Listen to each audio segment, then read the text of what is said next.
Congress party ఎన్నికల మేనిఫెస్టోలో ఇచ్చినటువంటి 12% రిజర్వేషను గిరిజనులకు ఇవ్వాలని ఉన్న 10% జియో నెంబర్ 33 ద్వారా వచ్చినటువంటి 10%ని కాపాడాలని ఇవాళ సమావేశం పెట్టుకోవడం జరిగింది.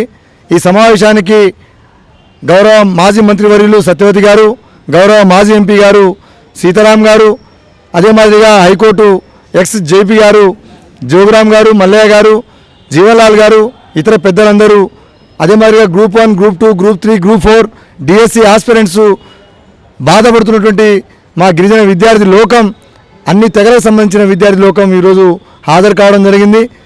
అందరికీ తెలుసు, అయినా మిన్నకుంటూ ఉంటున్నారు. ఇది మంచి పద్ధతి కాదు.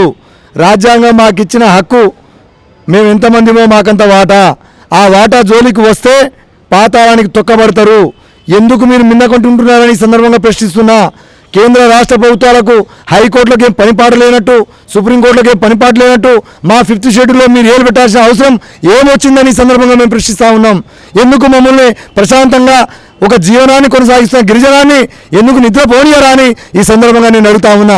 ఎందుకు మమ్మల్ని చదువుకునే పిల్లల్ని ఒక మానసిక క్షోభకు గురే విధంగా ఎన్ని కేసులు పెట్టిస్తారు ఈ సమాజానికి? ఏం పాపం చేసినాం?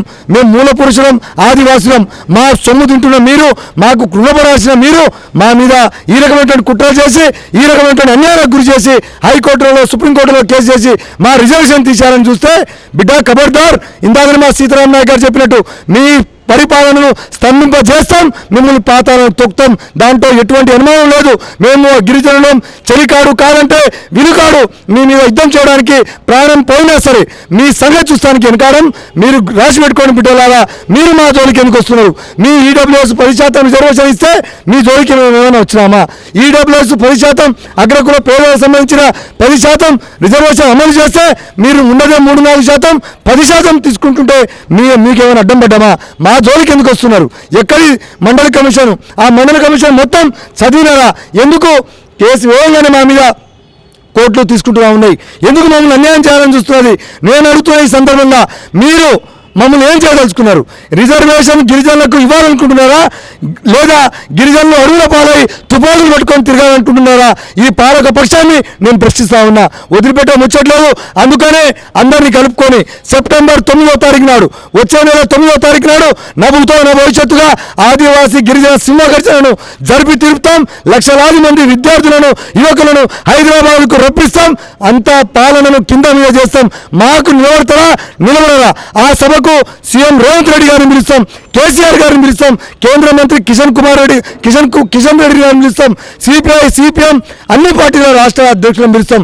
ఎవరైతే మా మీటింగ్కి వస్తారో గిరిజనులకు వెన్నుగా నిలబడేట్టు, ఎవరైతే రారో గిరిజనులకు ద్రోహం చేసేటట్టు, గిరిజనులకు వ్యతిరేకంగా మీరు పనిచేస్తున్నట్టుగా భావిస్తాం. ఖబర్దార్ రాసి పెట్టుకోండి. ఇవాళ నుంచి బెరగిస్తున్నాం. మీరా మేమా మా జాతి వైపు ఉంటారా, లేదా మీ పాలన మీరు సాగిస్తారా? మా ఓట్లతో మీరు గద్దెనెక్కినా మీకు ప్రశ్నిస్తున్నాం. మీరు మమ్మల్ని కాపాడాల్సిన బాధ్యతను మర్చి మీరు టీఎస్సీని పెట్టలేదు.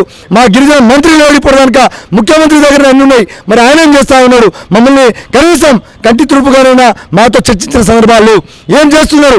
5 కేసులు అంటే ఇంకా 24 కేసులు పడబోతున్నాయి. 29 కేసులు ఇవ్వబోతారు నాకు తెలుసు. అన్ని డిపార్ట్మెంట్లకు ఒకవేళ కుట్ర చేస్తున్నారు. ఈ కుట్రను తిప్పికొట్టడం కోసమే విద్యార్థి లోకాన్ని, ఈ సమాజాన్ని మేల్కొల్పుతాం. అందరం రోడ్డు మీదకి వస్తాం. మీ సంగతితో చూస్తాం బిడ్డ అని ఈ సందర్భంగా హెచ్చరిస్తూ సెప్టెంబర్ 9వ నాడు చలో హైదరాబాద్ సింహగర్జన విజయంతో చేస్తానని విజ్ఞప్తి చేస్తా ఉన్నాను. ధన్యవాదాలు.